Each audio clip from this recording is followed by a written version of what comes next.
You think you know Scooby-Doo, a goofy cartoon about masked villains and meddling kids solving mysteries? But what if I told you it was all a lie? What if the monsters were never fake and the real mystery was the cover-up?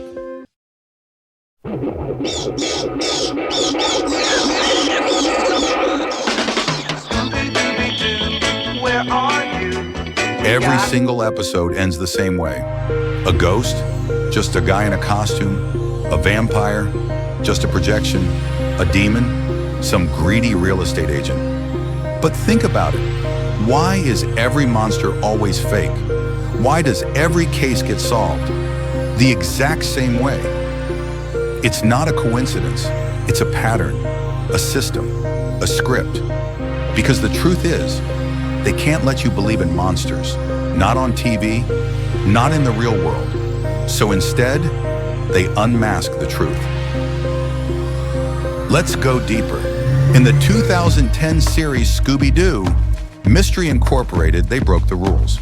They introduced ancient evils, alternate dimensions, a talking dog with a destiny, and monsters that were real. The tone was darker, the lore was deeper, and the fans obsessed. Then, the show vanished, quietly buried. No official sequel, no big finale. Why? Because it went too far. It exposed too much. Have you ever noticed how empty their world is? Every town is abandoned, every mansion deserted, every theme park falling apart. It's like the world ended and no one told us. Could these places be containment zones for supernatural outbreaks? And the gang? They're not tourists, they're cleaners, agents, sent to debunk the truth before anyone else finds out. Now let's talk about Scooby-Doo himself. Why can he talk? Why is no one surprised? What if Scooby isn't just a dog, but a familiar, a mystical entity bound to protect the gang from the things that go bump in the night? And those Scooby snacks? Not treats, they're magical suppressants, keeping his power in check. The gang thinks they're solving mysteries, but they're pawns. Just like Scooby, Fred, the leader, always splitting up the team, always setting traps, always calm. What if he's not a leader, but a handler? Velma? Too smart for her own good. She may have figured it out. That's why she's watched.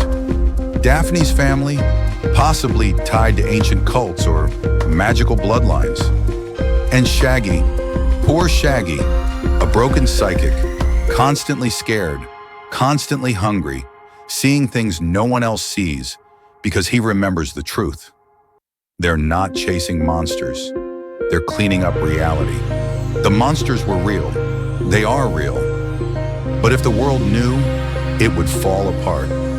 So every villain the gang unmasks? Just a scapegoat, someone who saw too much and had to be silenced with a story. They weren't criminals. They were witnesses. The mask wasn't to hide a man. It was to hide the truth. You know the line. And it would have been mine if it hadn't been for those meddling kids. But what if they weren't complaining about being caught? What if they were trying to warn us? If this gave you chills, hit that like button and subscribe for more dark cartoon conspiracies. And tell us in the comments, which fake monster do you think was actually real?